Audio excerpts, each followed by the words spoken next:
Hello, everybody. Welcome to Tripping on Legends. There's Natalie over there on the courthouse steps. This is our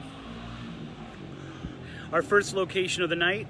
I am not a cigar smoker, but we are here trying to connect to the different spirits that might be in the cemetery tonight. So the story goes that on this location, on this very location, in I believe 1909, that the Marshal of Charlotte County, and you can hear the singing in the background, the Marshal was, what do you call it? He was taking care of his kids, smoking his cigar. He was kind of known for his cigars. And someone shot him through the window. And he died. And then the perpetrator, I believe, went this way down the road. Although there are different stories about that. And the dogs went the other way. They were looking for it. So I think we can easily say that the murder remains unsolved, although someone was convicted of it. So someone was convicted of it, if you haven't heard the episode. Although it was pretty much, everyone agreed that he didn't do it, that he was kind of railroaded, he was a scapegoat for who might have actually done it. This then led to different conspiracy theories, one of which is a man who is also buried at Indian Springs Cemetery. So this man very well may be only a little bit a ways from the man who murdered him, who got away with it and was able to live a happy an adulterous life after he killed the local lawman. We are here smoking cigars in the hopes that we might be able to actually invoke his spirit, and that somehow maybe this cigar is familiar to him. It's something that he enjoys. We're gonna do a little bit here, and then we're gonna go to the back part. But this is one of the primary suspects of who we think might be in Indian Springs. What do you got to say for yourself? Nothing. I wanted to hear what you were saying. Oh, you started watching me and then you stopped watching me? No, it's still on. Oh, okay. Did you share it to Tripping on Legends? Yes, I shared. My word.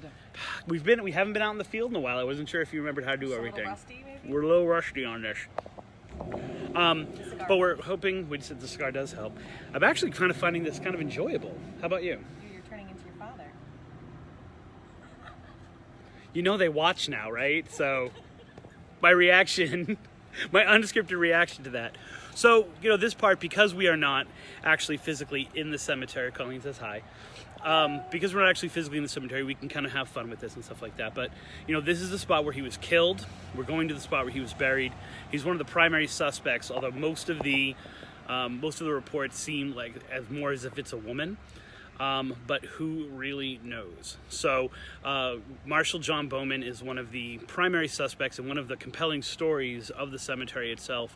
And so we thought going around here, we'll take a walk around the building, not live, and we'll see, or should we keep live? Nah. Through, like going around the building? No, we've tried that before. All the hair is just puffing So should we cut it out then? Cut out the video or keep going? What I think. are you going to do to bring Marshall Bowman to light besides the cigars? Is there anything else we can No, do? I was thinking we're going to take a lap around the building, blow the smoke, Oh, gotcha. The smoke. see if there's something familiar about that to him, and see if we can. We wish you were here with us as well, Colleen, and see if we can get something going. So I don't see why we can't keep the video going while we go around. All right, sure. Sound good? I gotta grab my Okay. stuff. She's gonna go grab her stuff. In the meantime, I'm gonna say, so this is not the house that he lived in. If you see it, this is not the house he actually lived in. That was eventually torn down, and when they changed the seat to the Hernando County? Yeah, but I think whatever the county, it was DeSoto County. When they turned the DeSoto County into all these other different counties, this became the center of this, which of course, the first person who kind of was in charge here was the man, Dick Wyndham, who was suspected of killing him. So there's a lot going on. If you haven't listened to that episode, There's probably too much for us to connect the dots in this, but all right, so what we're gonna do right now, Natalie actually wanted us to go into a parking garage, but we parked in a random place, is we're gonna go around the building, Okay. smoking our cigars and Let's blowing go it. this way since we haven't been that way yet. Okay, we haven't been this way, so we're gonna go around. If you haven't been to Punta Gorda,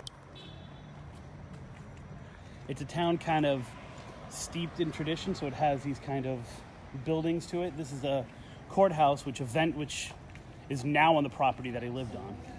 But it has this kind of weird mix of history and historic homes, and then these kind of like, you know, I would say it's a very lively a hungry house. downtown area. There's a very lively downtown area here. You know why? Because there ain't nothing else to do in Punta Gorda at this time of night. So we are going. Face it the other way so they can see what we're seeing.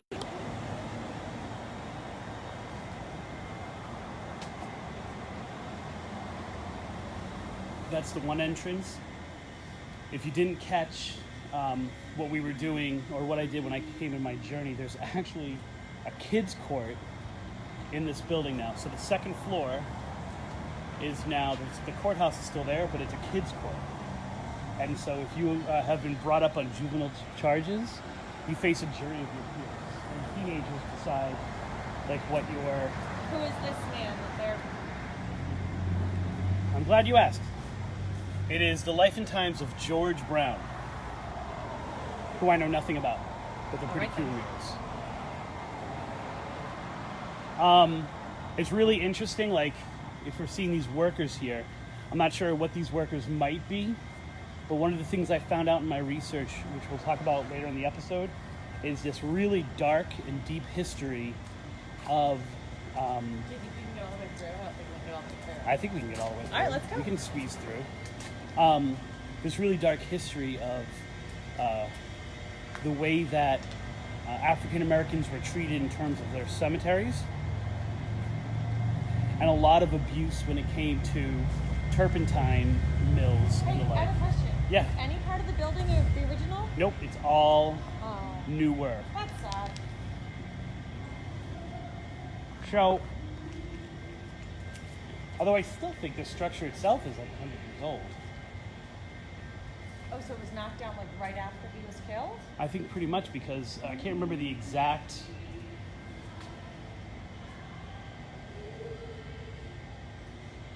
I can't remember the exact time it was converted. Oh, see, we can go up and around the crane.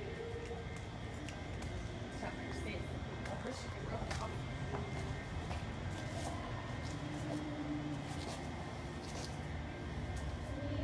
If I had my notes with me and could read in the dark, you What? could totally see. Huh? Oh, I can't remember when the building was built, but I have the date. There are some creepy old people.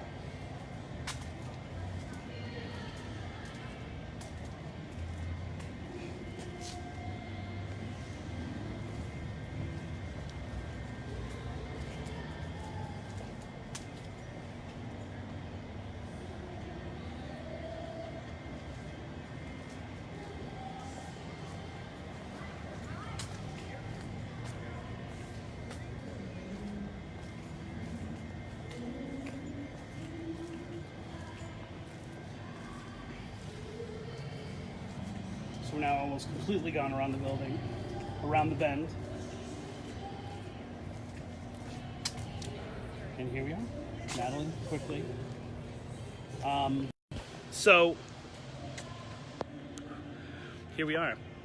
What do you think? Pretty cool building. It is, it's neat. We smoke cigars all the way around it. My two questions that I have for people, so I want you to respond, are A, is it disrespectful, do you think, to blow smoke to light cigars up in the actual cemetery? I'm sure our investigator friends that we are going with would not appreciate it because it would cause all kind of orbs, and so people would be like, "It's a ghost! It's a ghost!" But we did that at Venice, and it worked out pretty well for us. So it's really hard to tell. But the other thing is, we are heading off to. I'm gonna come right here. Where are you going over there? You can go over there. All right. I just think this place looks kind of cool, so to end it. We are on our way right now to the intersection where the Bloody Bucket bar, or I shouldn't say bar, it was a gas station and restaurant and like a sandwich counter, where that is, where we will be partaking of spirits. Excellent, smoke is a trigger object. Colleen says she doesn't think it's disrespectful. Oh. But if you look at our posts that were right before this one, there's just a picture post and it shows the 2 recommended spirits that Natalie would be partaking of potentially, and which one, there's still time to vote and comment on which one is actually the best one for her to consume when we get on the property.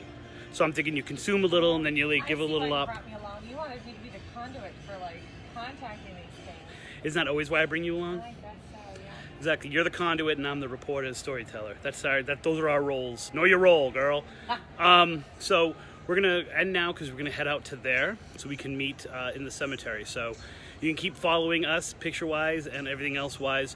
We'll be doing a Facebook Live probably in about 20 minutes or a half hour when we actually get there. What time is it now, Natalie? 8:28. So it's probably going to take us like 10 minutes to get there. So probably in like 15-20 minutes we'll be doing another one from the actual location. So there's still time to vote over which drink Natalie should consume when we get on the property. I've got my drink all planned out, so that's easy, but hers is still up in the air.